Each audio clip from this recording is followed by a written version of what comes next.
Welcome friends, मैं स्वागत करता हूं अपने रीबैक नॉलेज चैनल पे। जी हाँ, आज हम देखने वाले हैं परिधीय परिसंचरण। तो परिधीय परिसंचरण मतलब पेरिफेरल सर्कुलेशन। चलिए देखते हैं क्या होता है परिधीय परिसंचरण और कैसे वर्क करता है, इसको ही हम देखेंगे। तो परिधि की परिभाषा में से एक बाहरी सीमा हम ले सकते हैं, ठीक है। आमतौर पर यदि हम देखें तो जो ब्लड का सर्कुलेशन है या रक्त का प्रवाह है उसको संदर्भित करता है, ठीक है। तो परिधि मतलब जान गया कि बाहरी का आवरण, और परिसंचरण मतलब लगातार प्रवाह होना, ठीक है। जो शरीर के ऊपरी जो बॉडी है, ठीक है, जैसे त्वचा, तो त्वचा के सतह पर किस प्रकार से ब्लड का सर्कुलेशन होता है वो देखेंगे। तो पेरिफेरल सर्कुलेशन एक शिथिलन से वर्णित किया जा सकता है, जहाँ हम हाथ को ले सकते हैं, पैर को ले सकते हैं और उनके जो त्वचा है उनको उसको हम ले सकते हैं। तो जो एपिडर्मिस है या एंडोडर्मिस है वो सारे क्या हैं, ब्लड का सर्कुलेशन करने के लिए बनाए गए हैं, या फिर वो सारे क्या हैं, बाहरी आवरण ब्लड का सर्कुलेशन ही करती हैं। तो जो रक्त वाहिका है, ठीक है, वो ऊपरी सिरा में पाया जाता है या फिर नहीं पाया जाता।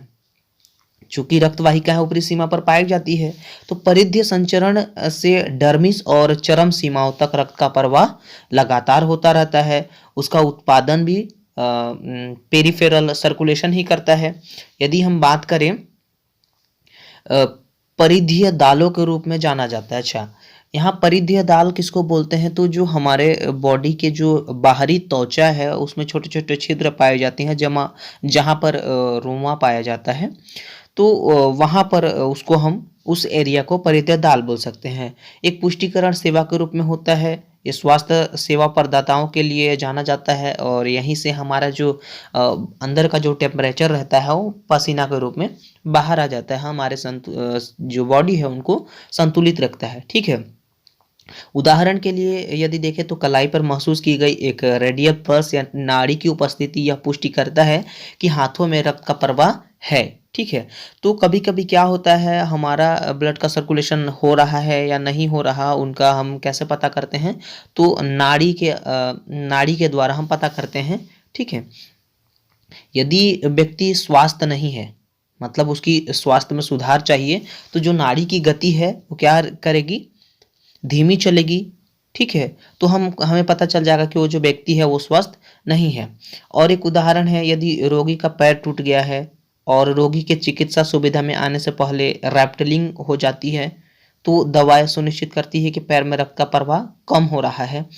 वह भी पीछे टिबियल नाड़ी की जांच करनी चाहिए। उस समय परिधीय परिसंचरण का यह सत्यापन पहले और बाद में किया जाता है, ठीक है। जैसे हमारा पैर टूट गया और वहाँ से ब्लड का सर्कुलेशन हो रहा है या नहीं हो रहा, इन सारे बातों का ध्यान हम ब्लड का सर्कुलेशन के द्वारा और ब्लड रेगुलेटरी जो मशीन्स आती हैं उनके द्वारा ब्लड का सर्कुलेशन हो रहा है या नहीं हो रहा, रक्त का प्रवाह हो रहा है या नहीं हो रहा, उसके द्वारा हम पता करते हैं।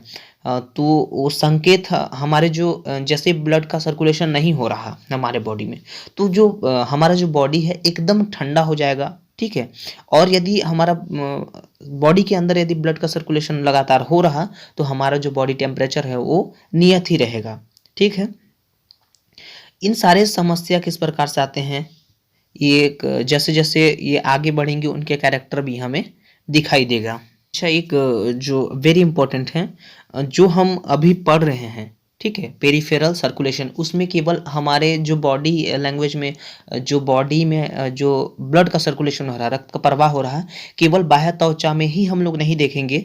और ये जो हमारा हृदय है, हृदय में जो ब्लड पंपिंग करता है, केवल उसको नहीं देखेंगे, पूरे बॉडी में कहाँ कहाँ रक्त का प्रवाह हो रहा है वो सारे किसके अंतर्गत आएंगे, पेरिफेरल सर्कुलेशन या फिर परिधीय परिसंचरण के अंतर्गत आएंगे। जो रक्त वाहिकाओं में धमनियां हैं, धमनी में शाखाएं हैं, और शाखाएं के द्वारा जो कुछ सेल्स हैं, सेल्स में बहुत सारे शाखाएं हैं और शाखाएं के द्वारा रक्त का प्रवाह लगातार हो रहा है।